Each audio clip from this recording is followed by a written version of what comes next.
My name is Sylvie Harrison. I am the manager of the Radio Craft team at Farm Radio International, and I will be your host today. So today on our program, our program today will be in English with a simultaneous translation into French. So you can select your language of preference by clicking on the globe at the bottom of your screen. There's a small globe icon. Click on that and select either English or French, depending on the language that you would like to hear us in today. So I will say that in French to give francophone speakers the opportunity to switch their language. Donc aujourd'hui, notre programmation sera en anglais avec une traduction simultanée en français. Donc vous pouvez sélectionner votre langue de choix en cliquant sur, il y a un petit globe en bas de page sur votre écran. Il y a un globe, vous pouvez sélectionner la langue, soit l'anglais ou le français, selon la langue que vous voulez entendre pendant la présentation aujourd'hui. Donc, je vous donne un instant pour faire ça et je vais retourner en anglais et vous allez entendre la traduction à fur et à mesure. Donc, merci beaucoup d'être là. Bienvenue. So, as we know, farmers have a lot to say, and they have a lot at stake in global food systems. And according to a 2018 study, small-scale farmers produce 1/3 of the world's food, 1/3 of the world's food. And yet there are significant barriers to rural people's participation in global discussions and decision-making processes. So in June of this year, prompted by the 2021 UN Food Systems Summit, Farm Radio International, IFAD, World Vision Canada, and the Canadian Food Security Policy Group harnessed the power of radio to listen to what thousands of small-scale farmers have to say about the future of food systems. So a total of 6 radio stations in Burkina Faso, in Ghana, in Tanzania, and in Uganda, worked with us to create compelling discussions about food systems on the air. Through 18 original episodes of radio programming, complemented by mobile phone-based listener polling, we asked rural people a few questions. Which issues impact farmers, and especially women farmers, the most? What is the future of food systems? And what needs to change to make life better for farming families? Those are only some of the questions that we asked.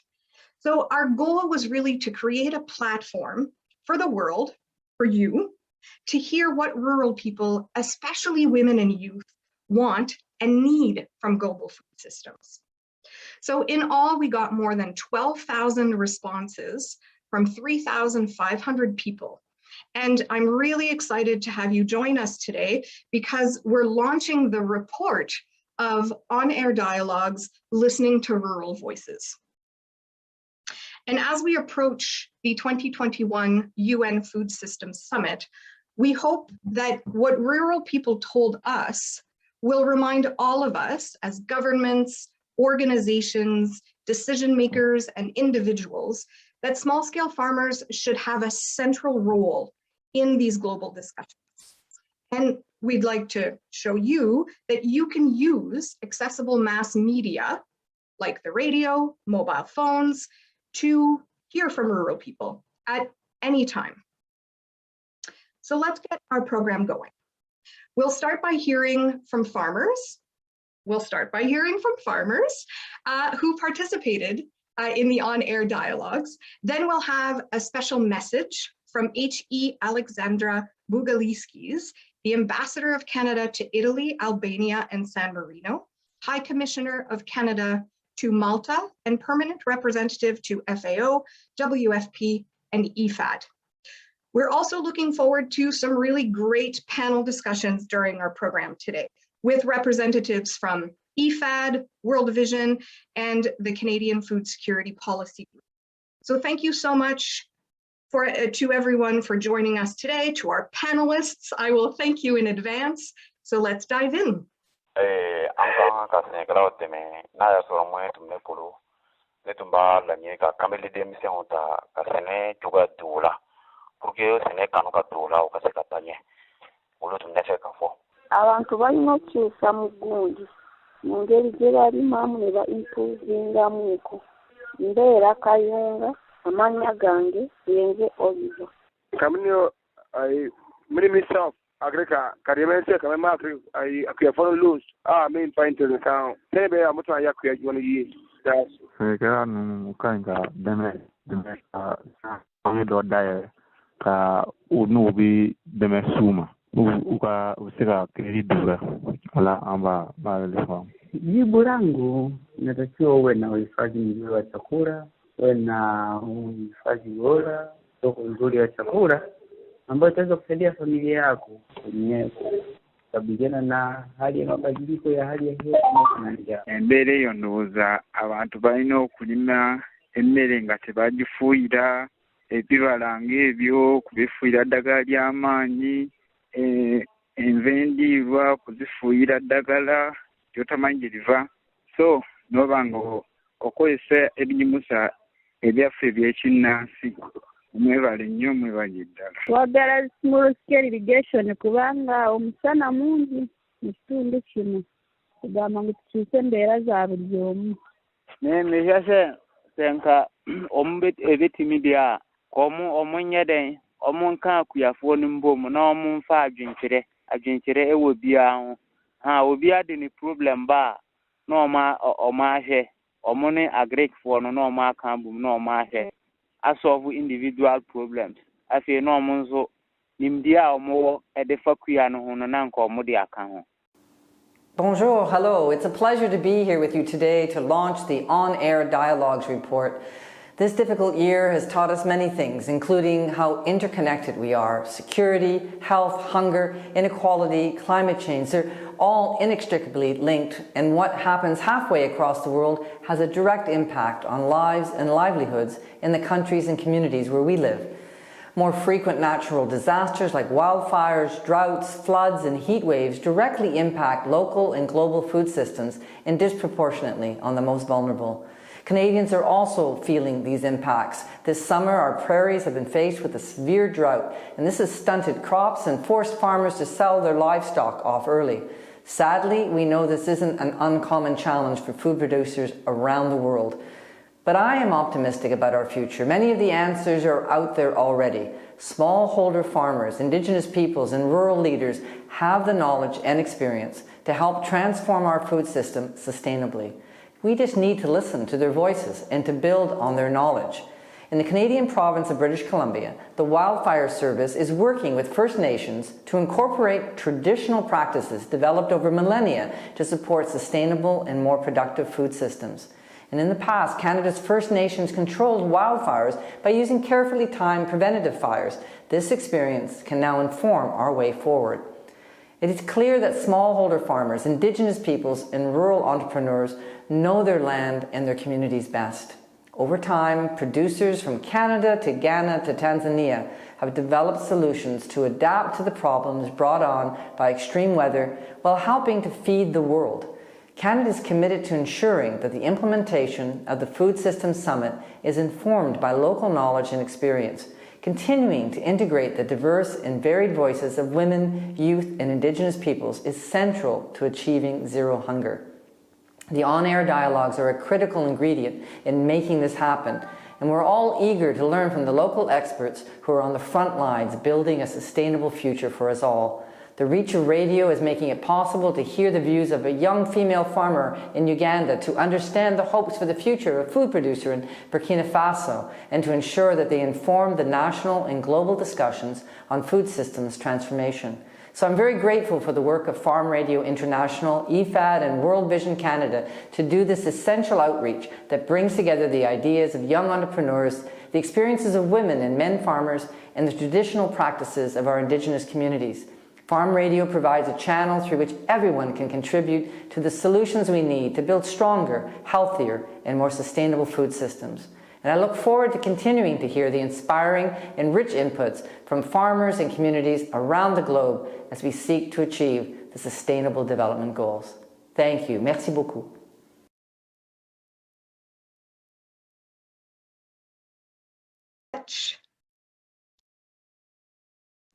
Thank you so much. It was really great to hear some of the thoughts of the small-scale farmers who called in and participated in the on-air dialogues.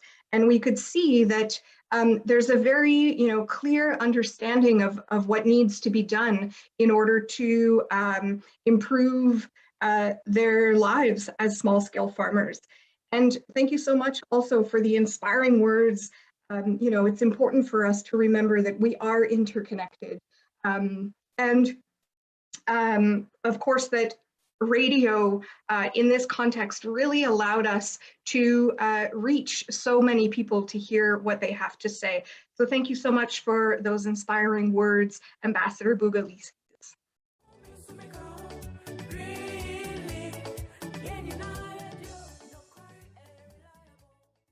So we're now joined by two passionate communication advocates. The first is Rex Chapota, the Senior Advisor for Strategy and Growth at Farm Radio International. Rex is a highly experienced international development leader with a visionary business perspective on making agriculture in sub-Saharan Africa an engine for sustainable economic growth. Our second guest is Helen Papper, the Director of Global Communications and Advocacy at the International Fund for Agricultural Development, or IFAD. Helen has a long background in journalism, peacekeeping at the UN, and has designed and launched national radio stations in conflict and post-conflict countries. So these radio programs, in turn, shaped local and national policies and enabled significant strides in addressing gender equity and broader human rights. That's the power of radio. Hello, Rex and Helen. Hi. Hi, great to be here. Thank you so much. So Rex, I'd like you to tell our audience a little more about the on-air dialogue. So can you give us an overview of what was done? Thank you so much, Sylvie. Actually, the on-air dialogues started from what I can quote from the ambassador. It was about bringing in the local experts, the actual smallholder farmers in the remotest parts of sub-Saharan Africa, to bring in their voices into this global conversation. Therefore, Farm Radio International, through the power of radio, which is the closest mass media that most of the small-scale farmers can be able to access, not only to hear, but also to engage into the conversation, were able to be brought together into this dialogue. And this dialogue really was looking at the key action tracks around the UN Food System Summit, so that they can be part of that conversation. And it was special because most of these small-scale farmers are the ones who would be unheard in such a global conversation like this. But we know that these are the food soldiers in terms of feeding the world. Therefore, it was really great to have them on air, to engage with also other service providers like the extension people, but also fellow farmers and broadcasters, to be able to share their own aspirations, their own issues and needs that they have, which need to be heard at the global scene. So in short, on-air dialogues were about amplifying the voices of the most remote rural small-scale farmers, women, men, and young people to be part of the global conversation on how we can feed the world equitably and sustainably. Thank you so much, Rex. And I'd just like to add to that, each radio station that participated in these on-air dialogues did 3 episodes each with a Food System Summit action track. So the specialty action tracks, one, ensure access to safe and nutritious food for all, advance equitable livelihoods, and build resilience to vulnerabilities, shocks, and stress. So there were 3 radio programs that went on the air on these subjects. So Helen, I'd like to hear from you about why this programming was so important to do. Thank you. Yeah, it was definitely important. And, you know, Rex just said it very eloquently.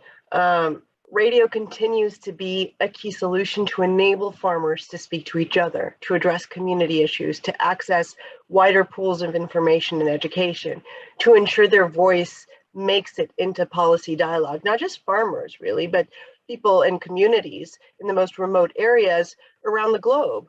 That is a key way to ensure that that dialogue happens. The question actually comes up and again. We are seeing a shift around the world, that it is important to include local realities, local cultures into solutions as we move forward to strengthen our various systems, including our food systems. But then there's a gap in terms of how do we actually do it? How do we listen to people? How do we make sure that their voices are heard? And radio is one of the most potential, the most incredible tools when it comes to this. Radio coupled with digital technology, which we have the privilege to have access to today. And that's what these programs have been able to showcase, albeit at a pilot level. But they show that their effectiveness in connecting the local issues to national and international audiences. They enable to connect the dots between the need populations have, especially, like we said, in the most remote and often rural areas, to have access to basic services, to their capacity to share local realities, but also knowledge amongst each other, highlight their specific concerns from the ground to decision makers at regional, national, international levels. How can we expect to leverage sustainable solutions and strengthen systems, as one example, if we don't engage the people behind our plates? And furthermore, I think by engaging people, enabling them to lead, there is a strong signal that they matter.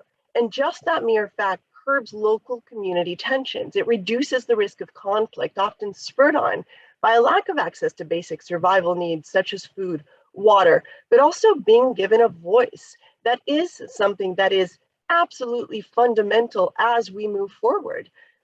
Finally, since there is this recognition that local solutions are key, that we must speed up our response. We must change quickly to address the global crisis we're facing, from the climate to health to instability. And so these programs are one key and concrete solution.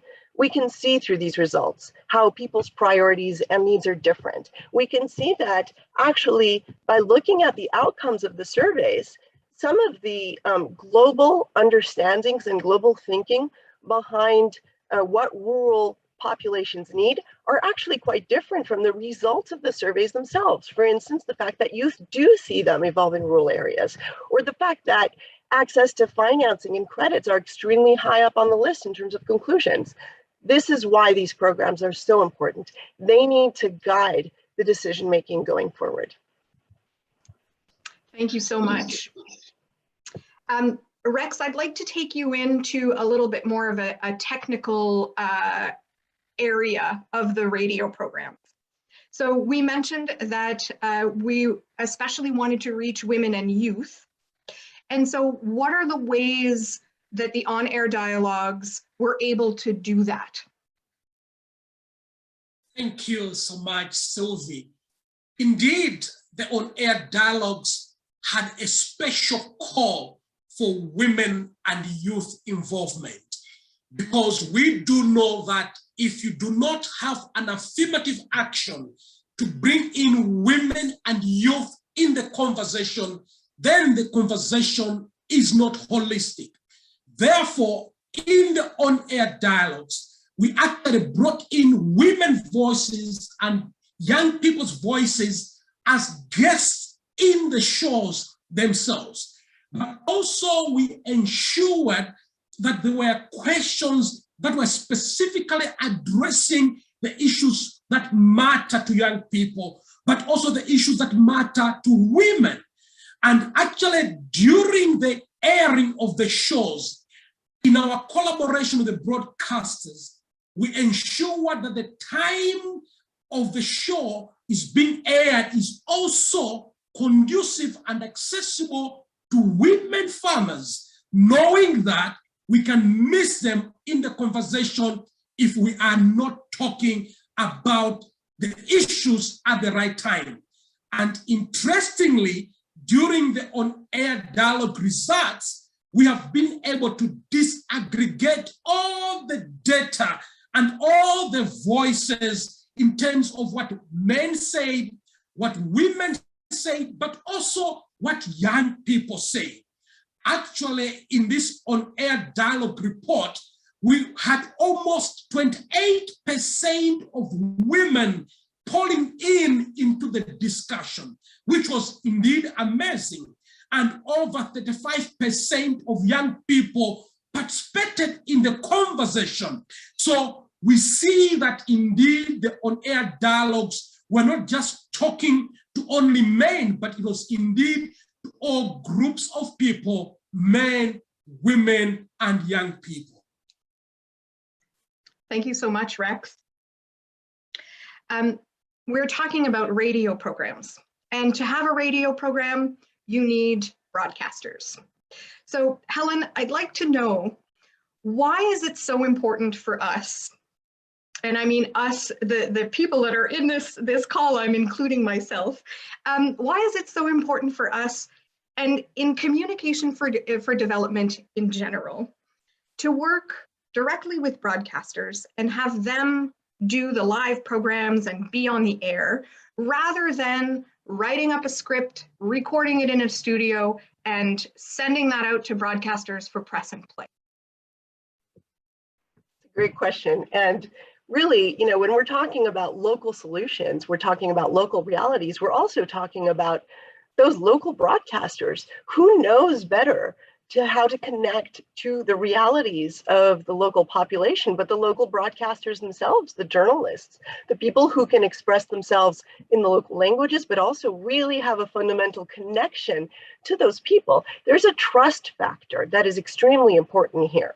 Nobody can just walk in to a community, to your home, into a place and just start asking questions without knowing you, without knowing who you are.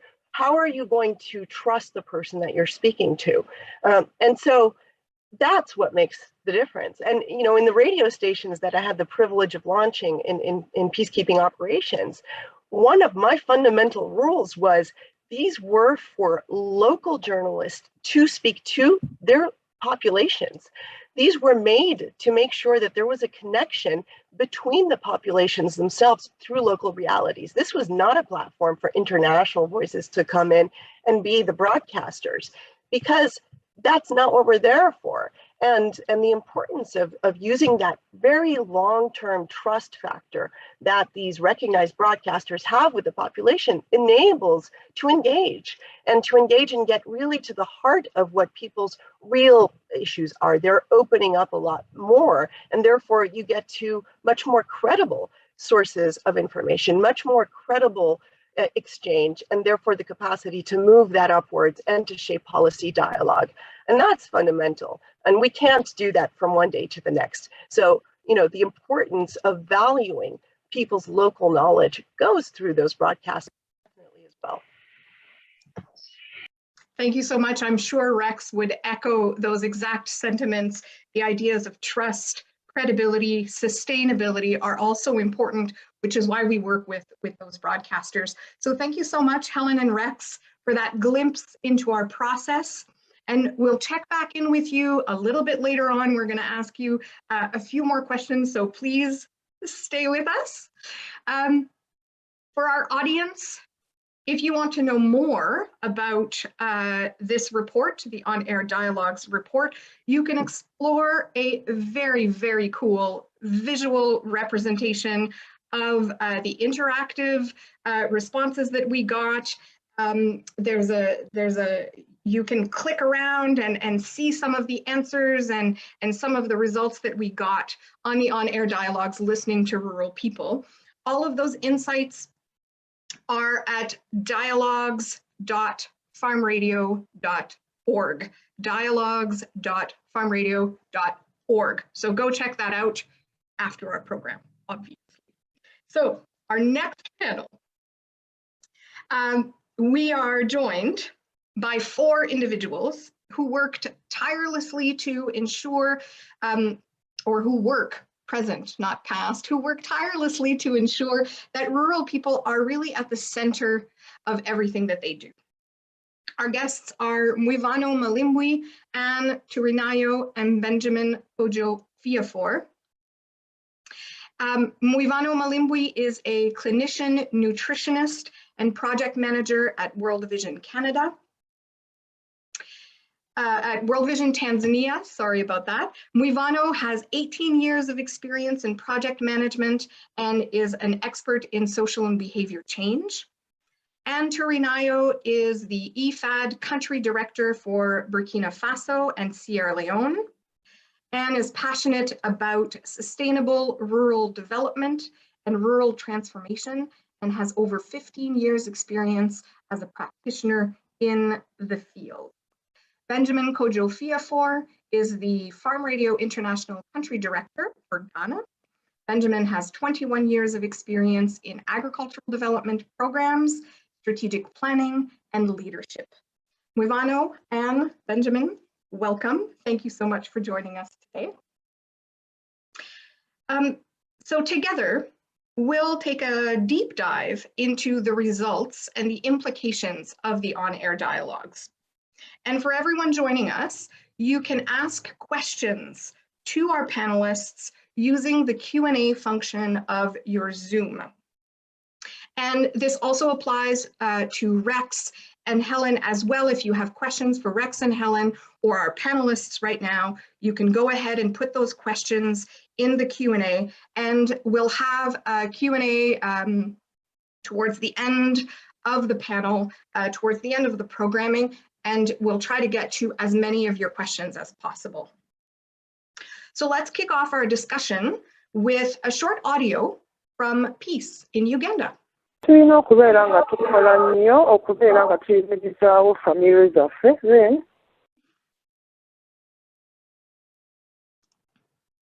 Excellent. So I always like to hear a little bit of what people are saying. We can hear the languages that were used during the radio program. As you'll notice, none of it was done either in English or in French. All of the radio programs are always in the languages that are spoken in those areas. So let's look at some of the key findings from the report. Mwivano, I'll go to you first.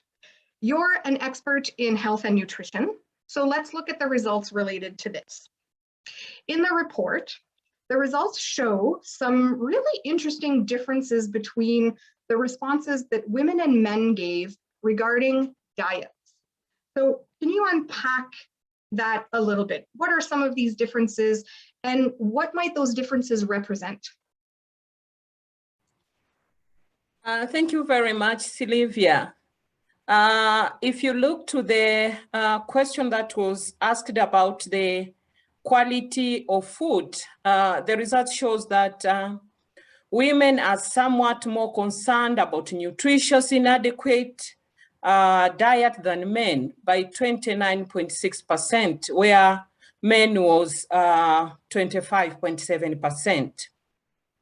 And also when we look about beliefs on food that it's already safe and nutritious, the result shows that men who believes that this food that my family eats, it's safe and nutritious by 27.7% compared to women who says that this food that my family eats is nutritious is 23.6%. What does this data mean? First, about the nutrition in adequate diet, about the meaning of dietary foods. Women believe that the food that their family eats, it's a bit not nutritious compared to what men says. This could be to the intervention. If we go back some years back, most of our health and nutrition intervention was addressing to women. So this could be the knowledge that the women has from the education, from the structured health talk, from the antenatal, postnatal, from the clinic. As we all know, women are mostly visitors to the health facility than men. So this could be the reason that women are more knowledgeable compared to men. But when we look about the interpretations of this food that my family eats is nutritious, this could be that if we look back to our African cultures, that men serve the food in a special way, and they are served first. And the family members, including women and children, eat later than men. So serving the men, the father of the household, in a special way, this could make men to think that the food that I'm served, it's a very nutritious and my family are eating the same, while the reality is not that. Again, another issue that contributed to that, if we look back to the normal practice that men mostly eat outside, some men, I can say that, eat outside of the household without knowing what has been eaten by the children and women. So looking at that, the men could say that this food is nutritious. But when we look back to the knowledge of women, knowing that what does nutritious food means to them, they already know that if children, they are in need of a nutritious food, they will at least have 5 groups of food eaten by them. So looking at and defining what does it mean to a health diet, women could say, having only one kind of food, that is not nutritious. Having only vegetables, that is not nutritious. So defining that, looking at understanding of women, women could say, well, my family has food, but it is not nutritious. That is what I can say. Thank you so much. And I'm visualizing myself, sitting and listening to the radio as, one of the men in those families, and hearing his neighbors, the women in his community talking about this. And I'm imagining, that light bulb moment of, oh, it's not the same thing, and vice versa. And I think that's what's so incredible about having these conversations on the radio. Yes. Thank you so much, Muvano, for those insights. Let's hear from another farmer. Oh, thank you. Yes. Let's hear from another farmer, Ye Abdoulaye from Nuna in Burkina Faso. Bon, non, c'est la Sénégal au demain, avec Kosovo. En fait, que disons, moi, tiens, Sénégal, au ta pratique du donc quoi. Voilà, tu vois, tu m'as dit du groupe, du groupe, quel est le bureau d'or? Donc, ne fait solution à ça au Rubera et puis Sénégal au cours de mes cas du Rubera pour que voilà, au cas c'est un ingrédient sans quoi. Car au Sénégal, il ne connaît pas oui.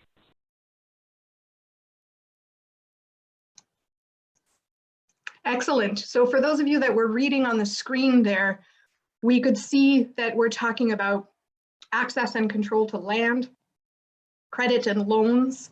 And so, Anne, this question is for you. In the report, and from the clip that we just heard, we saw that women and men expressed similar needs when it comes to succeeding in agriculture. So those are loans and credits, secure access and control over the land, better information, high quality inputs, and better market access. And the issues of loans and credit, land and inputs affect women especially. So can you tell us a little bit more about the factors that are at play here? Well, thank you so much, Sylvie, and good morning, afternoon, evening, everybody, depending on where you are. In fact, Sylvie, as you may know, it is a fact that small-scale farmers and other rural people, despite their substantial contribution to feeding the world, are disproportionately poor and hungry. Women and youth and indigenous people actually are particularly vulnerable to poverty and hunger. The situation can change if our world leaders listen to the needs expressed by the small-scale farmers, hear them, and prioritize solutions to meet these needs. For example, the issue of access to loans and credit, as the report from the dialogues has shown. Several factors account for the inequitable access to productive resources like loans, credit, land, inputs, and these vary in nature and magnitude from country to country, and sometimes from community to community. Actually, if you're from the field, you will know what I'm talking about. And that is why it is very important to listen to the voices of the small-scale farmers. Now, the question of gendered access to productive resources is a main issue that we grapple with. The people in the field, the people at the corporate level, this is a key question. For women, it is more difficult to access loans and credit because usually they lack collateral. For instance, there are not many communities where women in rural areas can individually own land.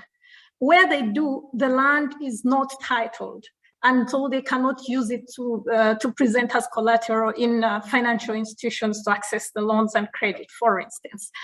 And as you need to note also that the penetration of such formal institutions, financial institutions, in rural areas is still very limited in most instances. Therefore, where land ownership is communal, it becomes even more complex. You see, in terms of usage of the land for farming or collateral to obtain loans and credit. Not having secure land tenure means that when investing in agriculture, one has to be careful because there is a risk the land could be taken away from you. So for women, women settle for the production of shorter term, less economically lucrative crops like vegetables. Now, the responsibility of feeding the households usually rests more with the women, as Mivano pointed out. Now, taking loans is a risk. If you take a loan and you're not able to pay back, it could risk the land on which you farm. And I'm not sure many women are willing to take that risk. So the issue of access to finance is intertwined with the other factors of production. And I am talking about land itself and other inputs, agricultural inputs. And that is why it is a key issue that we should, and everybody should listen to as it has been expressed in the dialogues. Thank you. Thank you so much. And it always makes me think that in many countries, there are laws around access and control to land, but there's a difference between what the laws are and then what is practiced in smaller communities. So all of that just sort of gets that ball rolling, and you can see how one affects the next thing, affects the next thing, affects the next thing. So thank you so much, Anne, for that explanation.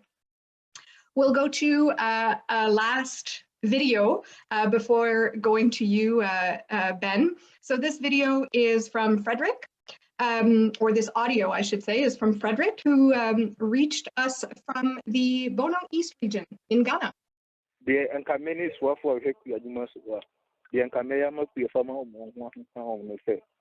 Nema Wumbusia, Simumbia new Nanka Midamo, Mamo, my fincher, Mapa. On the first idea you create, a church of Tambia, Meribia, Nekomo, Tuomo, no radio so, Casam Fully TV so, and our Manchester, the way I create the So we're talking here about, where do people get their information? And so, Ben, I'd like us to turn to interactive radio programs and really the best way to reach people. We see in the results of the report that the most trusted group for information is family, friends, and neighbors. They're the first group. Radio was the second most trusted for information. And then we have farmer cooperatives, agricultural extension workers, and finally input dealers in that order. So it's safe to say in our radio programs, and Ben, I'm sure you would agree that agricultural experts are very present in our radio programs, and they should be. But using the information we just heard from the report that family, friends, and neighbors come before extension workers and farmer cooperatives, so using this information, how do we really build radio programs that people trust and that people will listen to? Thank you very much, Sylvie. Good morning and good afternoon to you from wherever you are. I think this dialogue has really given us enough information to help us work in the best way to reach our dear farmers. They have given us a very good information that confirm that yes, farmers continuously and are very much comfortable from learning from other farmers. That is why we see this result telling us that yes, they learn or they trust family, friends, and neighbors for the information. The simple reason is that one, this information is something that will make or unmake them throughout the season. So they want the right information. To make use of this in ensuring that we continuously reach our farmers, I believe that we need to begin to design our communication materials. If it is radio, we need to make sure we use the farmers to share the right information by bringing them as resource persons during the course of the radio programs. We also need to take advantage of format that allow them to share their stories, whether it is a success story or a challenge. We need to make sure the farmers come on air to share the stories. Again, when doing this program, we need to make the program very interactive by allowing the radio program to reach the listeners either during the course of the program or before the program, so that there will be a recording of farmers' voices before the program, a phone in during the program to ensure that our farmers' voices are there, because they tend to learn more from each other than directly from the expert. But this does also not rule out the experts. We need to make sure that we bring in the experts to ensure that whatever information that is put out there is streamlined to ensure that it is the right information and to ensure that anyone learning from the other farmer will get the right information that is expected. I believe that by so doing, we will be able to reach the farmers who really need information to change their situation in the face of climate change. Thank you.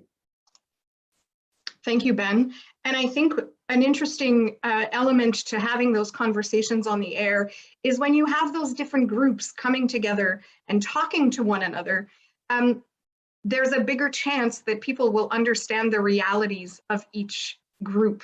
And so having, that nice mix of different representatives is really, a plus for everyone. I wanted to ask one last question to the panel, and a little bit of a rapid fire. So, if you can answer within that 30 seconds. So I would like to know, and I'll start with you, Mwivano. Here is my question. What should the people attending the Food Systems Summit pay attention to based on these results? Thank you very much, Sylvia. One among the things that we need to know that from the FAO report of 2014, that 70% to 80% of the food consumed in the developed country are coming from the smallholder farmers. But one among the challenge that they do have, it's a limited voice to influence on food system. So my request is that we need to have the greater voice of smallholder farmers within the food system. And this can be achieved if we can have a greater inclusion of smallholder farmers, particularly women, as the active decision makers in the governance of the food system. Another action that need to be taken is the farmers talk about the need for collection action through cooperatives. And this, as we know, it's one among the avenues through which these smallholder farmers can enhance their voice within the food system. Other issue, we should think on talking about the safety quality of food. I will call the action of partners, actors, and members of state to discuss and to come out with the action that it's addressing the issue of safety and the quality of food, free from pesticide, free from all that harm the health of people. That is the action that I will call a member of state and the partners to think and to talk about that and to come with action. Thank you. Thank you, Mwivano. Anne, over to you, rapid fire. What should the people attending the Food System Summit pay attention to based on these results? Well, thank you so much, Sylvie. I think our state, member states, NGOs, practitioners should start by listening to the small-scale farmers, understand what they need. When they say they need access to financial services, how, where, in which way exactly? If they say they need capacity building, in which areas? So as to avoid the situation of one size fits all, but to ensure that whatever support is given is what is actually needed.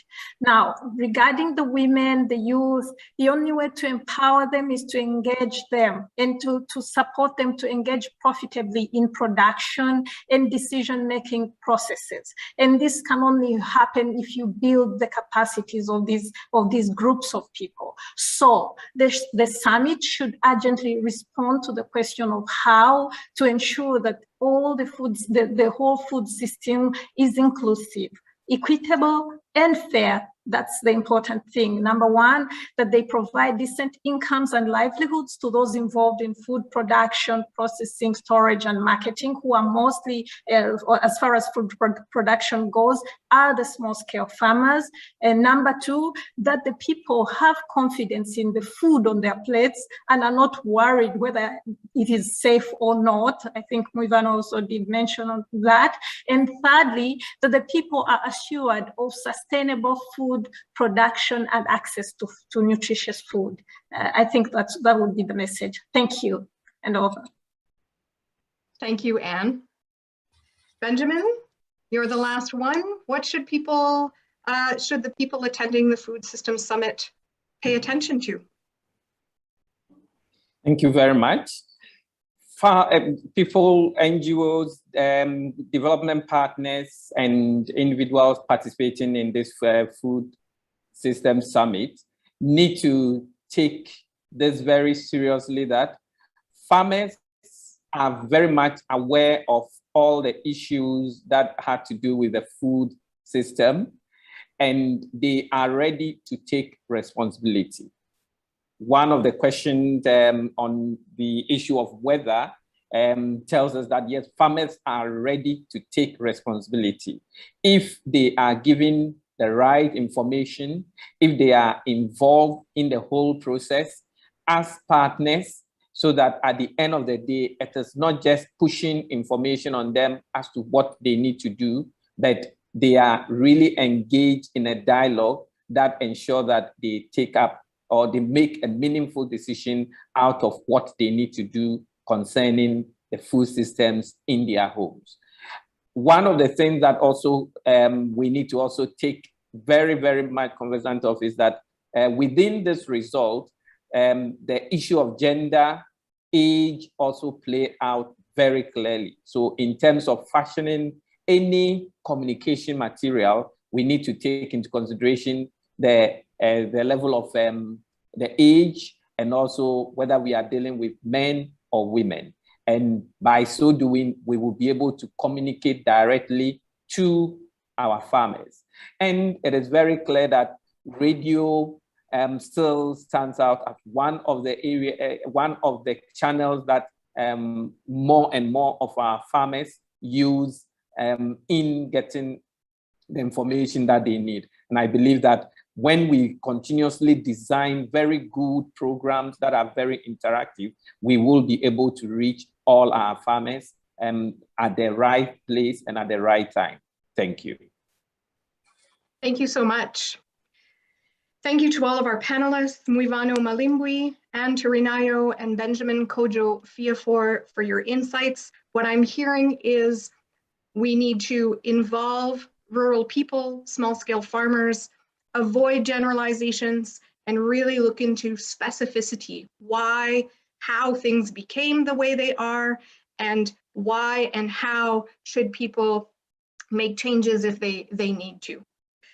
So at this point, I'm sure that everyone is buzzing to know more about the results because we really only did an overview there, but also that you have a lot of questions for those influential people in your circles about, well, what are they doing to ensure that rural people are being directly involved in these conversations about food systems? And that's fantastic. That's the entire point of our conversation today, is how are we involving rural people into these important conversations? For now, if you have questions, you can ask in the Q&A portion section of the Zoom. Please place your questions there, and we will try to get to as many of them as possible during our Q&A portion of the program.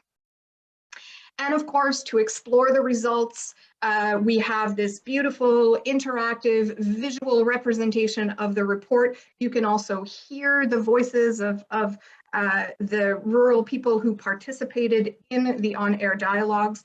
And you can see all of that at dialogues.farmradio.org.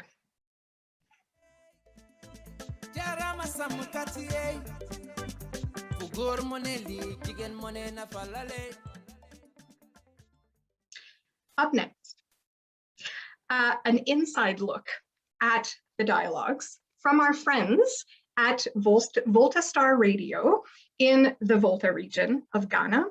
And this is a short video clip that shows snippets from a program that was broadcast on September 12th. And it shared with listeners some of the key results from the on-air dialogues, listening to Rural Voices report. Here's the video.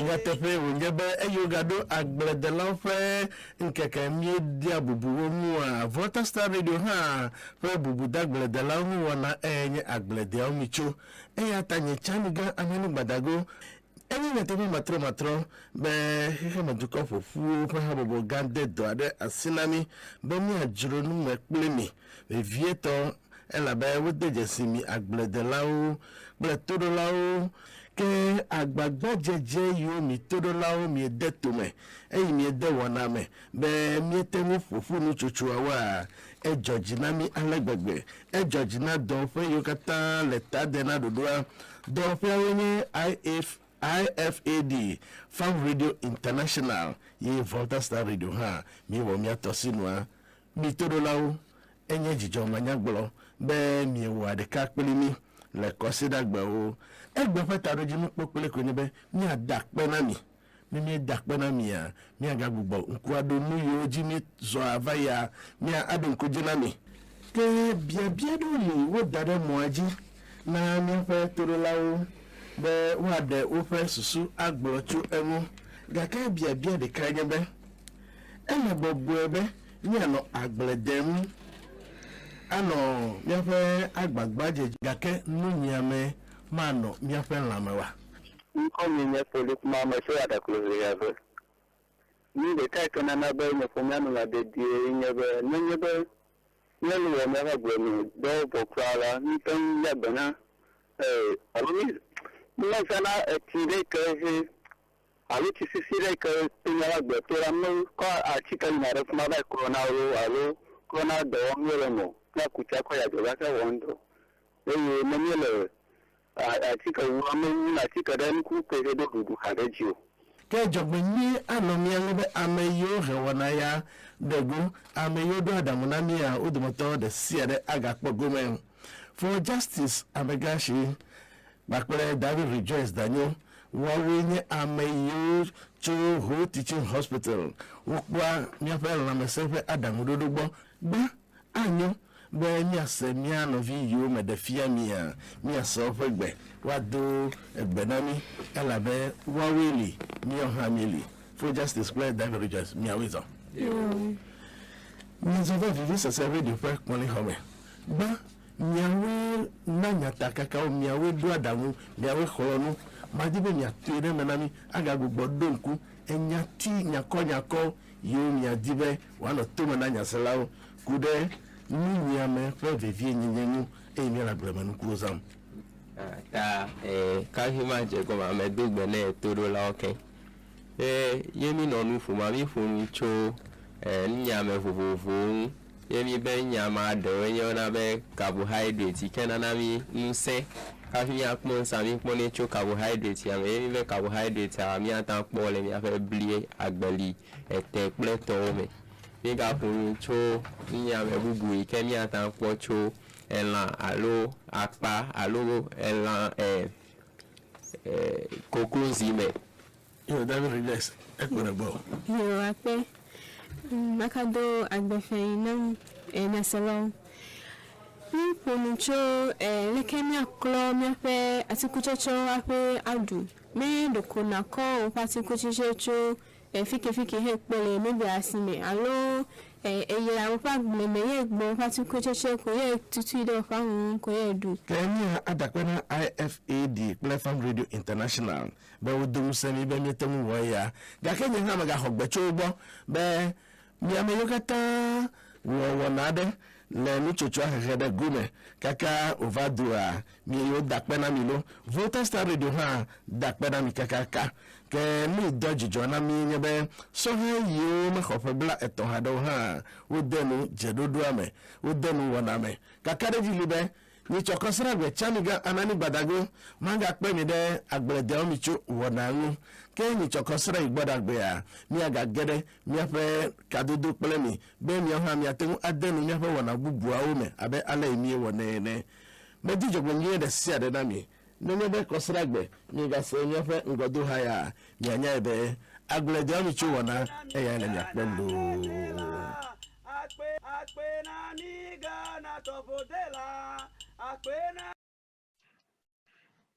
Isn't it great to see that visual glimpse into how it all happens? For those of you that have never been in a radio studio before, it's so fantastic, all of the soundboards and, excuse me. So thank you so much to the team at Volta Star and the team that put that together. That was fantastic. And you know, we can really see how powerful it is to not only have the radio programs ask, you know, your opinion as a listener, to ask your opinion, to ask about your perspective, but how actually incredibly powerful it is to hear that back on the radio and have it be integrated into how the conversations are happening on the air. And I think that's a really key element to how these radio programs should be happening.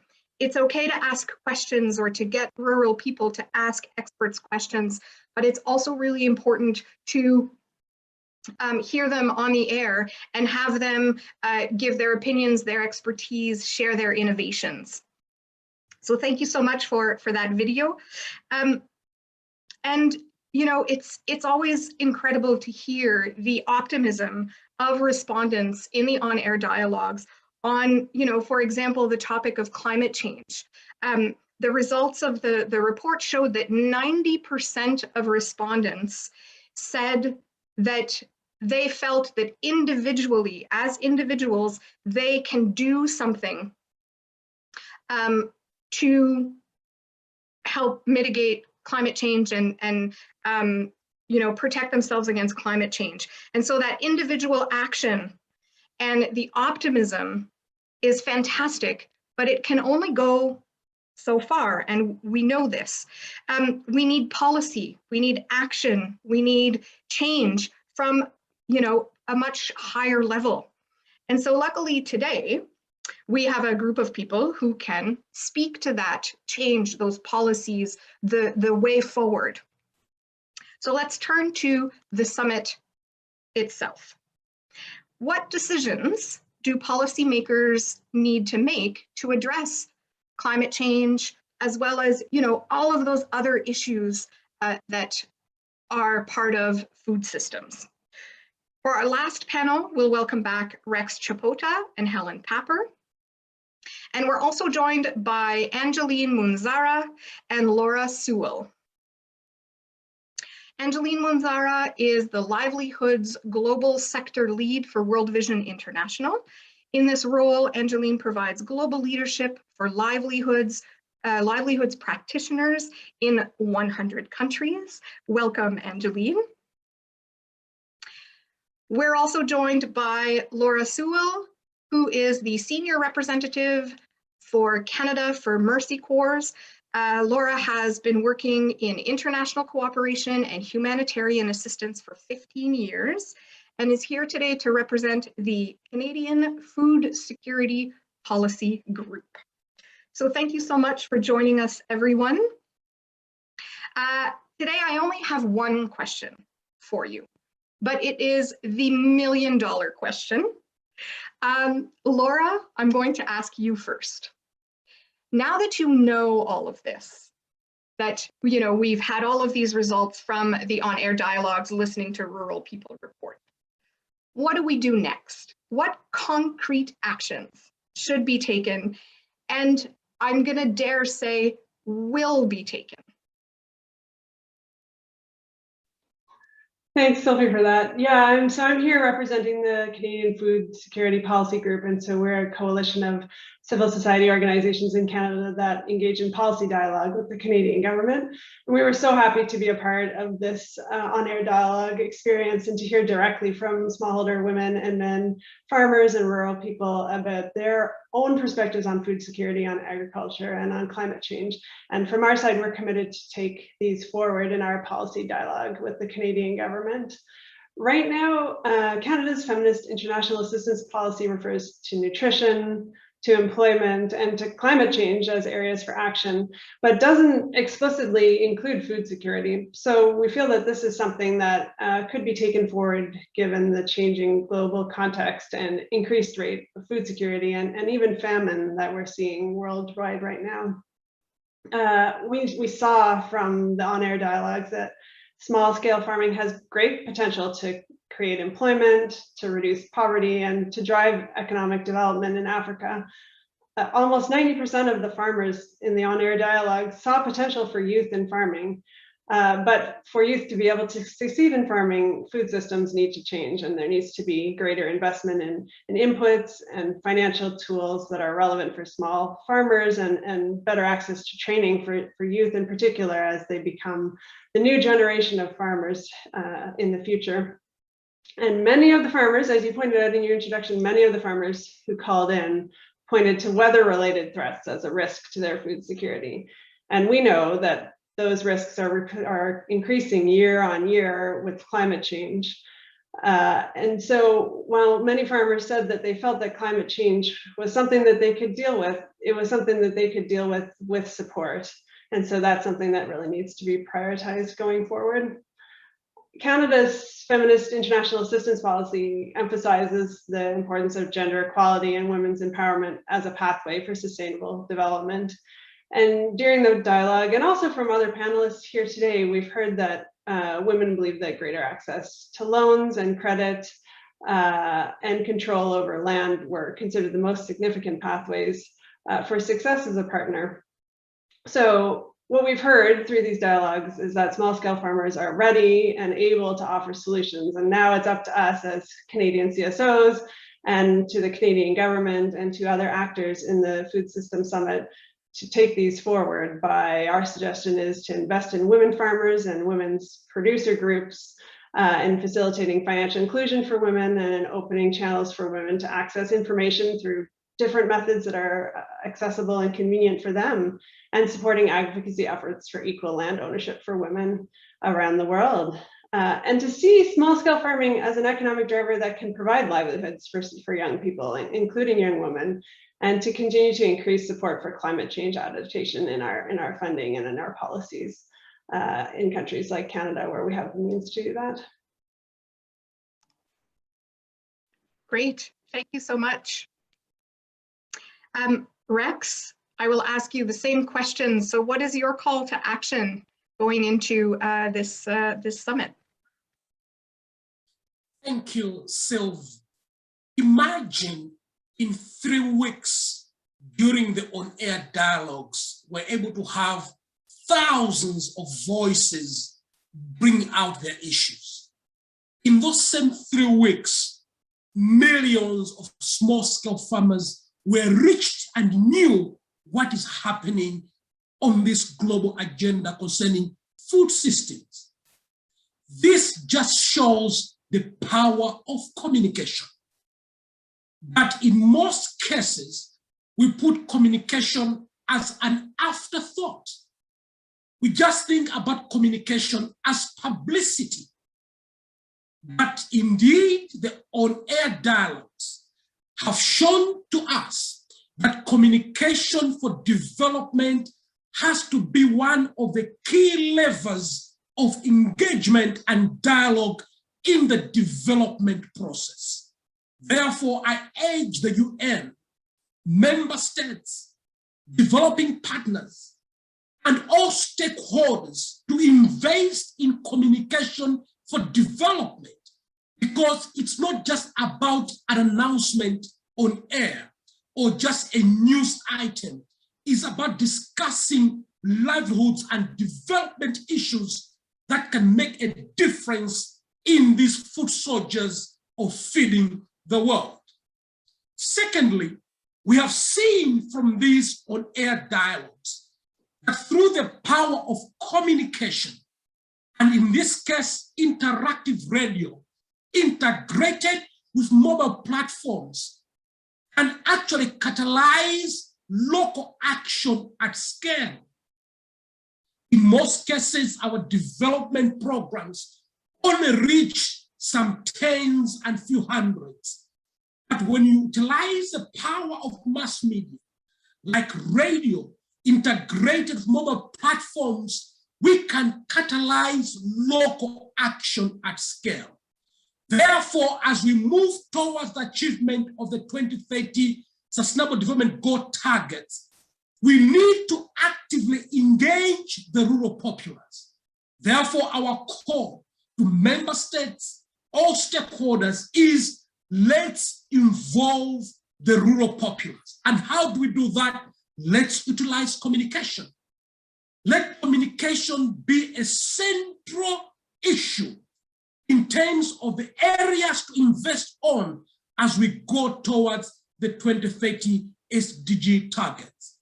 And lastly, not the least, it's wonderful to hear that the UN Secretary General himself has called the UN Food System Summit the People's Summit. And indeed, if this is the People's Summit, we urge the UN that let this not be an event only happening on the 23rd of September. It has to be a continuous dialogue. It has to be a continuous engagement of the rural people, so that at every stage as we go towards the 2030 target of finalizing and fulfilling the Sustainable Development Goals, we have got people on board. And remember, these are the local people that are indeed local experts in their own way. their voice ought to be heard. Let's involve them. Let's engage them, because that's the way we can be able to know the actual needs and the right investments that are needed in the rural areas of sub-Saharan Africa and other regions. It's time to invest in communication for development, not as an afterthought, but as a key lever in development narrative. Thank you. Thank you, Rex. Helen, last but not least, what is the message you want to leave to people heading into this summit? Thank you. You're probably going to hear a lot of the same things, but I think it's worth repeating. This summit is about agreeing on specific measurable actions supported by funding to transform food systems. It's about holding ourselves accountable by delivering on our promise. It's about ensuring that when the summit is over, the right investments are going to be made to quickly bring new modern technologies, especially in the digital domain, to the rural communities that are central to feeding us all. But this can only be done if the mechanisms in place and solutions crafted going forward address the true issues populations need support on. As we have seen at the outcome of this pilot project, each community, each country has different concerns, different priorities when it comes to strengthening their lives and their capacity to deliver in rural areas. So as you've just heard my colleagues say, we must put innovative communication and digital tools at the service of the much needed dialogues and information sharing at the core of global strategies going forward. If we don't dramatically invest in these mechanisms and dialogue solutions we are showcasing here today, which are not simple mechanisms, but are actually, they're not just simple support, but are actually operational and strategic importance. How can we truly reflect local needs and ambitions in decision-making processes, truly engage those who have so much to teach the world? We will fail them and fail the world if we don't make this major shift. So let's use these voices to amplify local realities, shape policies to ensure, for instance, that women have access to land rights, listen to the youth's ambitions to stay in rural areas, but who need the adequate information channels and financial access. There will be no true sustainable transformation if we don't listen. There's an ambition to rebrand agriculture and offer concrete solutions, but that requires offering rural communities opportunities that work for them and address their specific needs. Healthy, sustainable food systems offer benefits that go far beyond human health and nutrition. They are key to a world without poverty, to biodiversity, to a healthy planet. They're integral to global resilience and peace. We've heard from rural people what we need to do, hand in hand with them. Now it's time for global leaders to listen, to act accordingly by investing in these approaches, such as the ones we have demonstrated today through this pilot project, but at a much larger scale, to ensure the outcomes are what lead decision-making and cross-sectorial innovative solutions going forward. And finally, very quickly, we can see through the survey results that they fall very much in line with our ambitions at the International Fund for Agricultural Development, which is making sure we reach that last mile. We ensure agile financial mechanisms reach those smallholder farmers so that they're not left behind. And that is why, as we move forward and we continue our call for increased investment in the work that we're doing, we are also standing here to say this does meet the needs of those rural populations. It is time to support them, to support the world. The people behind our plates matter, and today we have an opportunity to unite in common action. Thank you. Thank you so much, Helen. And I said last but not least, but I lied. That's not true at all. Last but not least, I will go to Angeline, and I'm going to ask you the same question, Angeline. What concrete actions should be taken in the upcoming summit? What are some of the decisions that we should be seeing? Thank you so much for the opportunity to say a few words on what needs to be done to have meaningful food systems dialogues for the benefit of smallholder farmers and their families. As one of the global food systems champions, placing smallholder farmers at the center of these dialogues is of paramount importance. The food systems discourse is critical to achieving zero hunger and ending poverty by 2030, and it will help to reduce the prevalence of malnutrition and wasting amongst children who are being pushed further into poverty, into hunger, recently exacerbated by COVID-19 impacts. Policymakers, what they need to know or to understand is the fact that to the smallholder farmers, both male and female, food systems approach is a way of living rather than a concept. This is their livelihood. They are the backbone of the global food security as they produce more than 70% of global food production. Yet, they remain poor and divorced from decision-making processes on food systems. Smallholder farmers face multiple challenges we have heard from the findings of the report, such as climate change, lack of security of land tenure, access to finance, credit, market access, and extension support services on regenerative and agroecological approaches to boost their agricultural production. This is why, in my opinion, they need to be fully and equitably represented in these discussions and be part of framing of sustainable solutions that will help them to transform their food systems and diversify their livelihoods. But sadly, their voices have been largely absent from the global food systems discussions and decision-making.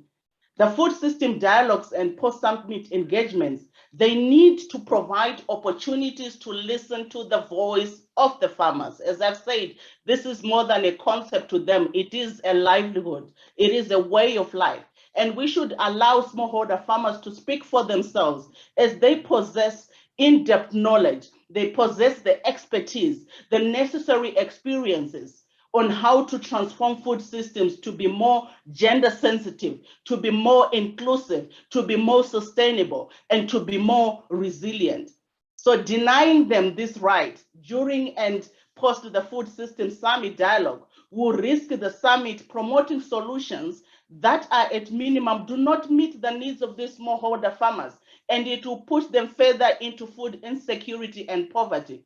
And so I would like to close by saying this adapted from the research report as one of the global food systems champions advocating for the voices of the smallholder farmers and to see them meaningfully engage in the discourse, which I believe that opportunities will be provided for them to air their concerns and to also be part of the solutions. Let's remember, food systems begins on the farm. Food systems begins on the farm, and it is the heritage that the smallholder farmers wish to leave for their children. I read this from their report. So it is not just for the present farmers, but they want to leave it as a heritage for their children. It is the future of their children, and we need to listen to their voices, not only for the benefit of the present generation, but for the benefit of the future generation. Let's hear the voices of the farmers and let's help them shape the future of their children and transfer the indigenous knowledge systems, the expertise, the experiences that they have to their children so that we can continue having them being part of the global food systems and contributing to global food security, and hoping that by taking these necessary steps, we will achieve zero hunger, zero poverty by 2030. So let me stop here. Thank you so much. Thank you. Thank you so much to all of you, Rex Chapota, Helen Papper, Angeline Munzara, and Laura Sewell. Thank you so much for your calls to action. And I hope that everyone was jotting down notes and ideas for all of you who will be participating to bring up some of those important issues during conversations you'll be having during the summit. So we're heading into the UN Food Summit. It's coming up very, very soon.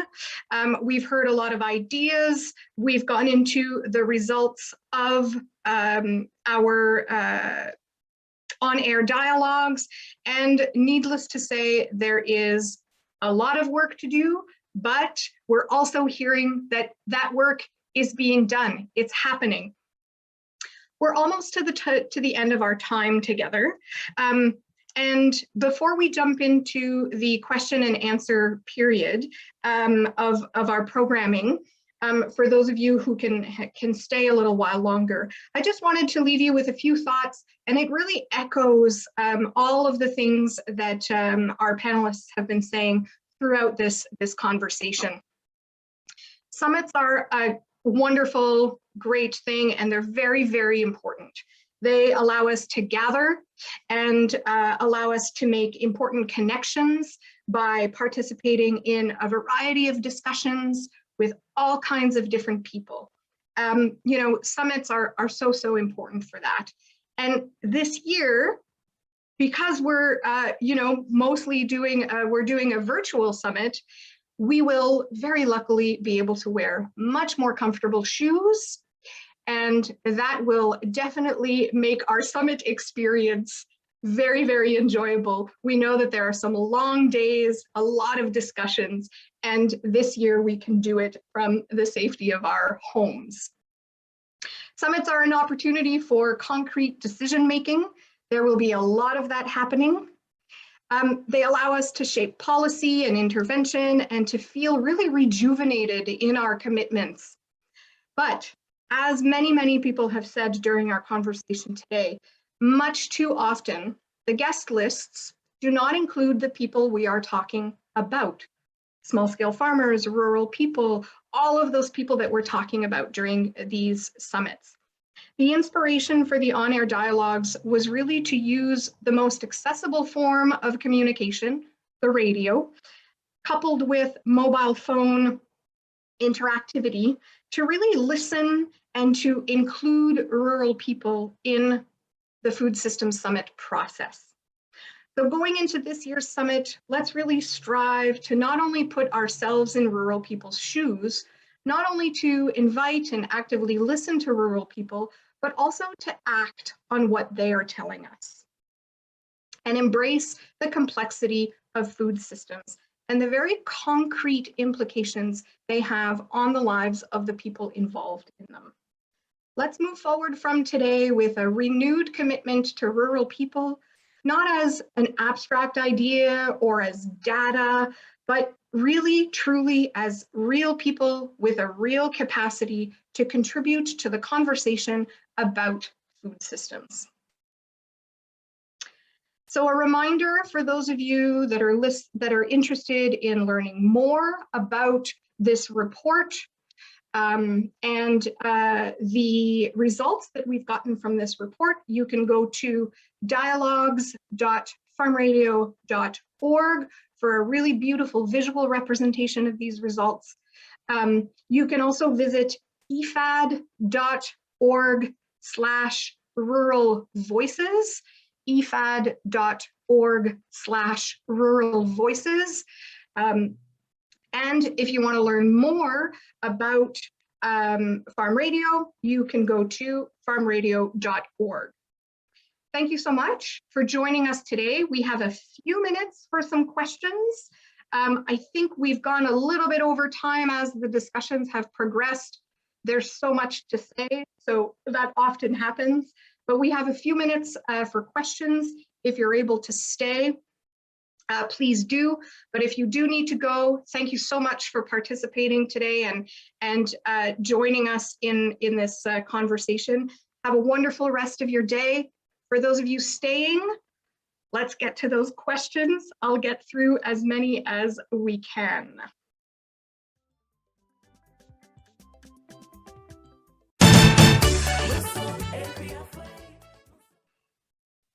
Okay, so the questions. So this question is Laura from Johnson Olupona, and I will apologize in advance if I make any errors on your names.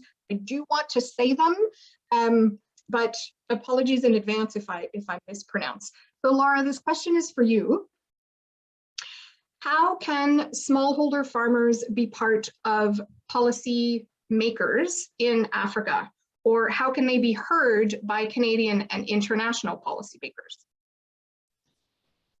Yeah, I think that's a great question. And I think many speakers have brought up the point that so many times smallholder farmers' voices are not heard in processes like the UN Food Systems Summit that we're talking about today. And I think that one of the efforts that we've made in trying to organize this event was an opportunity to put those voices in a place where they would be heard, not only by Canadian policymakers, but also by those who are engaging in the Food System Summit more globally. So that's governments and UN agencies around the world that are participating in that summit. When we look at the attendance list of the UN Food System Summit, we see a lot of participation from countries like Nigeria, like Uganda. There's been really high participation from the governments of those countries, which has been really great to see and refreshing. In terms of the Food Security Policy Group in Canada, we have all our members have engagement with rural people and smallholder farmers in the countries where we work. And so we really make an effort there to engage in constant communication and support with those farmers to make sure that we understand the priorities and interests of those farmers so that we can take those forward to the Canadian government on behalf, and to arrange opportunities for smallholder farmers to speak directly to the Canadian government. Recently, we organized an event where a number of women smallholder farmers spoke directly to the Minister of International Development, which was an amazing opportunity, I think, on both sides to share that information. This is not to say there's not still a lot more work to be done to create those channels, and I think that's some of the call to actions that we've seen on this call today. Thank you. This next question is for Rex. So they asked, is the report based on qualitative analysis of all of the farmers' contributions or curated voices that touched on actual relevant topics? Thank you for the question. And it's a great question indeed. Basically, the report that we have launched today is looking at both the qualitative and quantitative analysis of the voices that were heard, but not all voices, because there were so many of them. Actually, we received over 2,600 voices. But what we did was to transcribe the voices that were answering to the key questions under action track 1, 4, and 5, so that we could be able to make meaning out of those voices and data. So that's what we did. And indeed, we can confirm that this report is indeed a representation of many of those voices, because all the only ones that were streamlined were the ones that were answering to the actual questions under action track 1, 4, and 5. Thank you. Thank you, Rex. A question for Helen from Mark. On the face of it, farmers did not say anything that we don't already know.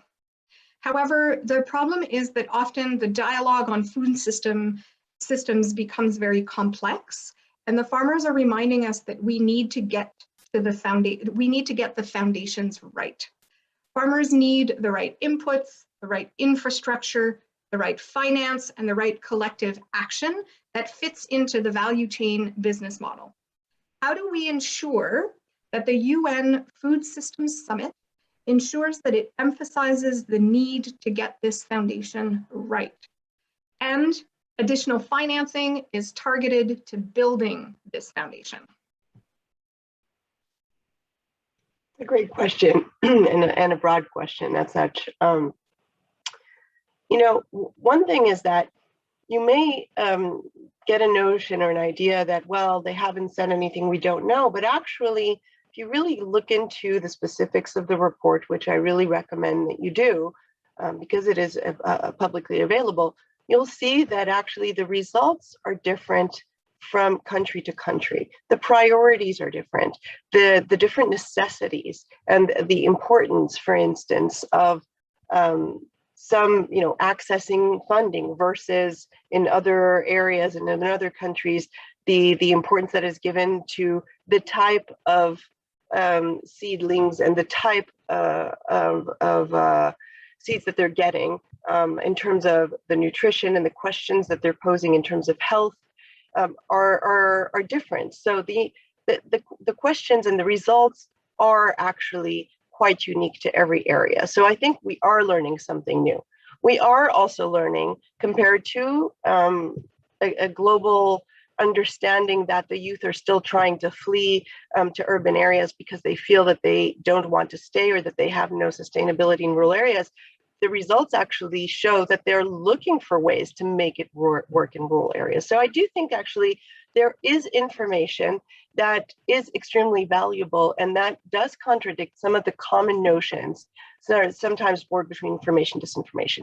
Now, very, very quickly, how do we make sure that we take this data and that we transform it into something that is going to support them? Well, that's a call to make sure that as we develop these, for instance, new channels and innovative channels to leverage agile financial mechanisms, that they are well adapted so that we have a better follow-up mechanism to make sure that the funding does reach the populations we are striving to support. And that is something that the Food Systems Summit is supporting and is looking into, in terms of getting the right actors together and using digital technology and expanding and making a call to expand digital technology to be able to look at that traceability.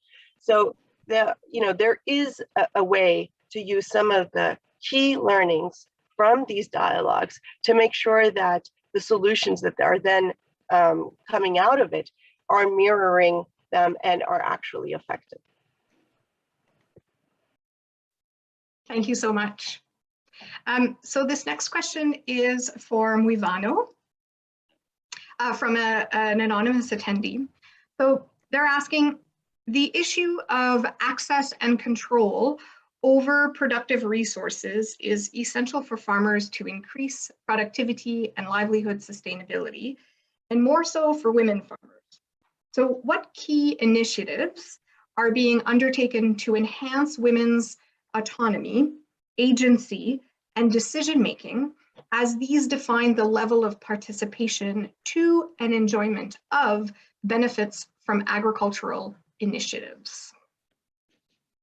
Thank you very much. I'm working in Enrich project. It's enhancing nutritional service to improve maternal and child health. I will take example of what has been done by Enrich project in Tanzania. One among the key issues in promoting women autonomy is to empower women so that they can be part of decision making at the family level. But the decision makers from the African context is men.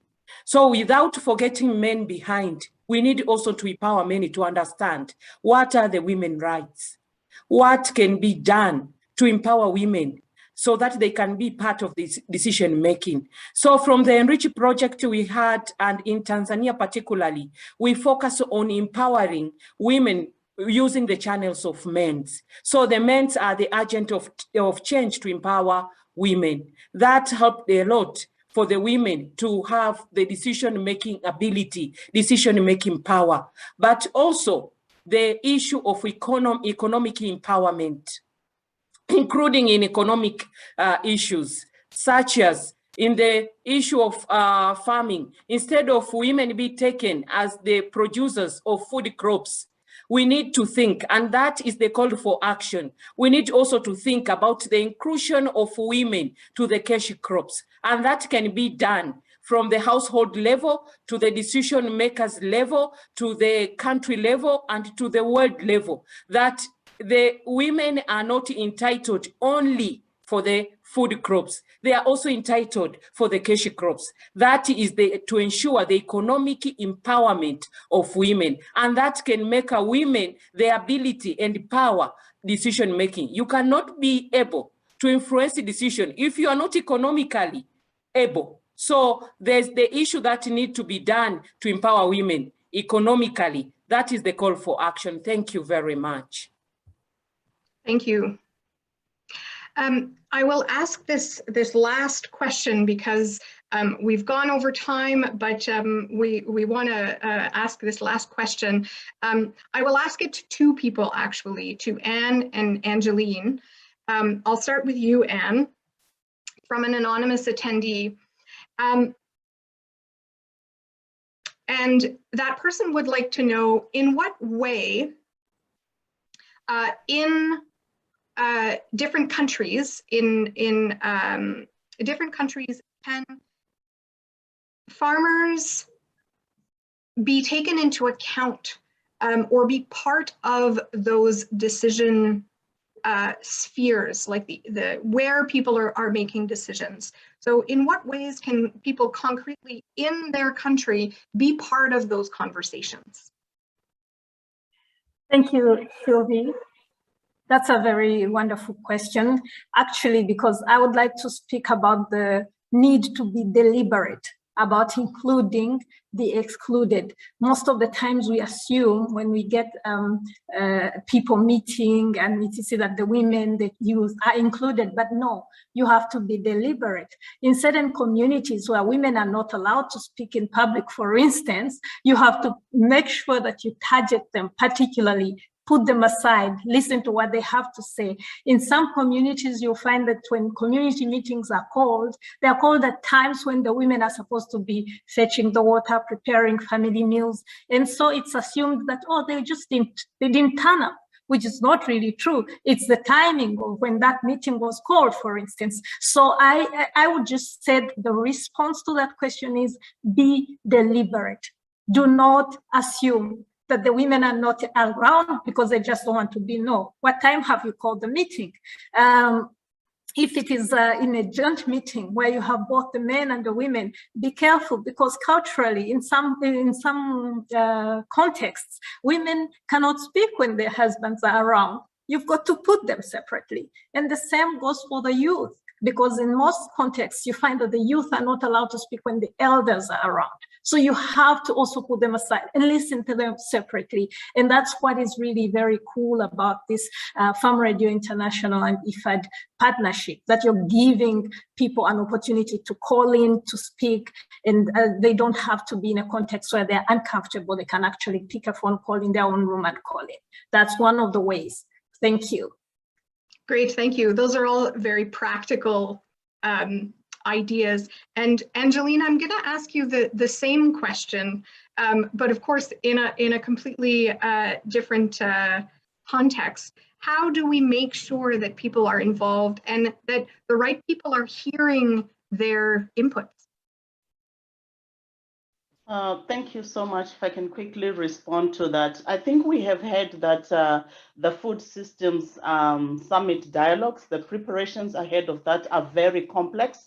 And sometimes then it becomes so difficult for those who are supposed to be engaged in the discussions, like the smallholder farmers, to be part of it. So I would really like to applaud Farm Radio for the research that we have done and the consultation that we have done to reach out and to speak to the individual smallholder farmers in different countries, to listen to their voice, to document their concerns and what they want to see the outcomes of the Food Systems Summit look like.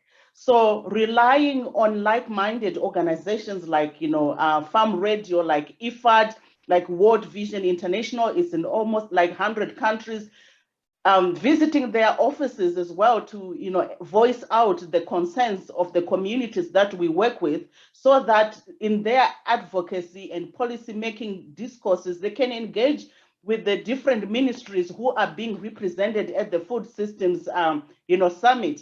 Let's engage the farmer organizations that are within our countries and present them the outcomes of this research report. We don't have to do it ourselves. Work has already been done. Let's utilize this powerful resource and engage with the different ministries. Let's find out who is our official delegation at the national level attending the food systems and share with them the summary of this report and the key findings. So let's be proactive, because sometimes when we wait, they will not come to us. No one will come to us. As I said, this is more than just a concept. It is a livelihood. And we need to take responsibility and to be seen as proactive and going forward to present the findings of this, because I really believe it's a rich report that will actually, influence the decision making that is going to be done during the Food Systems Summit. So thank you so much for the great collaboration in Farm Radio, for collecting the voices of the farmers, so that we ensure that those key deliberations, those key recommendations are put on the table. And you can also go through the Food Systems Champion. There's a network on global food systems, global champions, who I think they will be given an opportunity to present the findings from the different dialogues that they are currently undertaking. So let's reach out to the Secretariat and submit the key recommendations. Actually, write a communique with signatories of all those who have been involved, and submit the report as an official recommendation to the summit. So that's what I can actually advise from where I sit. Thank you. And we're talking about partnerships. And I think, that's so important. And I said that it was the last question, but I'll sneak in one last one if you'll all indulge me. But Ben, there was a question that came in that talks about, from Sylvie, not me, another Sylvie, that says, I believe we should have a combined force of action, partnerships. A radio program can reach masses with voices, but is not necessarily practical. Agricultural production is practical. Hence, such practices can only be learnt through extension systems by neighbors, friends, extension workers, cooperatives. So how can radio programs and these groups work together? Thank you very much, Sylvie. And the question is very important, because currently the main conversation about extension is pluralistic extension when it comes to even the digital tools, that no one digital tool can make it alone. So the issue of partnership becomes very, very relevant. So in the use of radio, you definitely need to make sure the right people are there, making sure that the farmers are on the table, making sure that the extension or the specialists, agri experts are there, making sure that you have the right host, and then combining even the radio with other digital tools such as the Facebook, the WhatsApp platform, and the mobile phone, and other internet platform. And even currently, there is an opportunity to even combine with videos. So it is the way out to ensure that the last person is reached. Because if you do a radio program and refer the listeners to an extension officer on the ground, this helps the farmers to interact with this extension officer and give additional information to the farmers after the radio program. The vice versa, the farmer can, the extension officer can also ensure that he or she refer the listeners to the radio program after his or her interaction with the farmers. So this idea of partnership is a way out in reaching the last person that is on the globe. Thank you very much. Great, thank you, Ben. And Helen, I think you wanted to add in one last clarification around some of the results.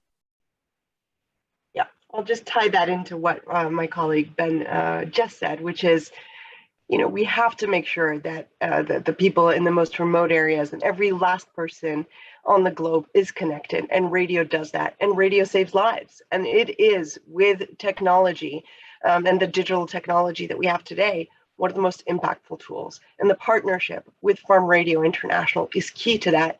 And so the global ambition is to keep expanding on that, because we have results to showcase it. It's not just talking. These are concrete results that we are actually bringing into the Food Systems Summit.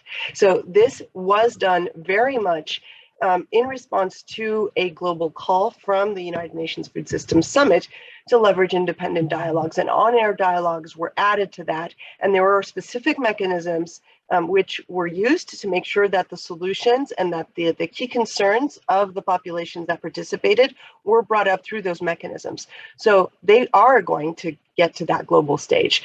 We have followed the specific, and thanks to FRI's very diligent work with us on this, they have follow the specific mechanisms to make sure that they are part of the global dialogues and the global solutions being leveraged.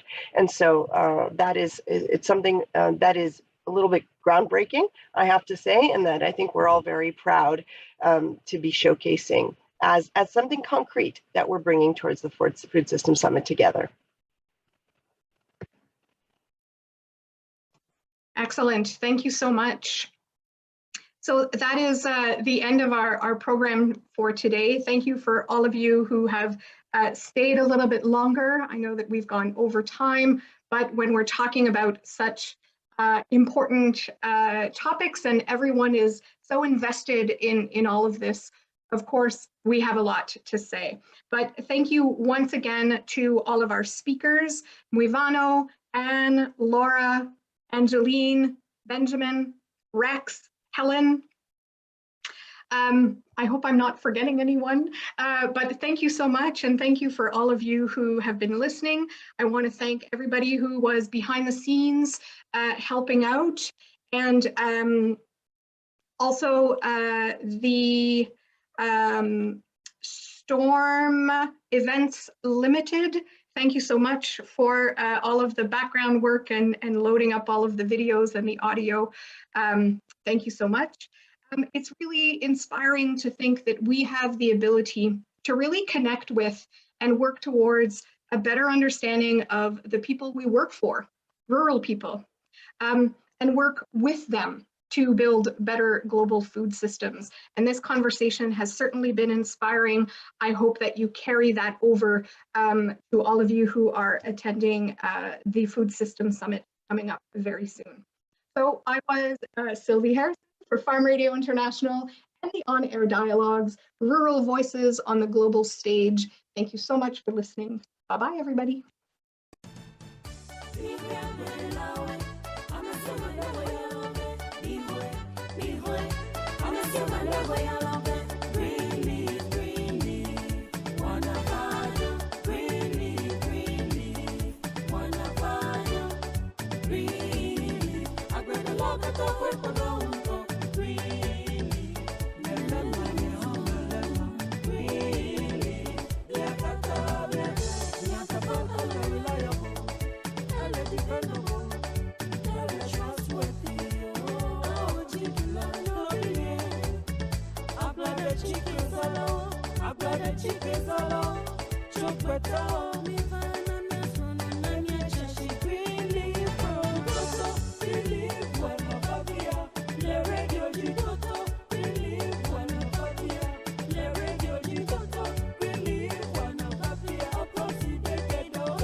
Aye wa favors makoro ka akiri yara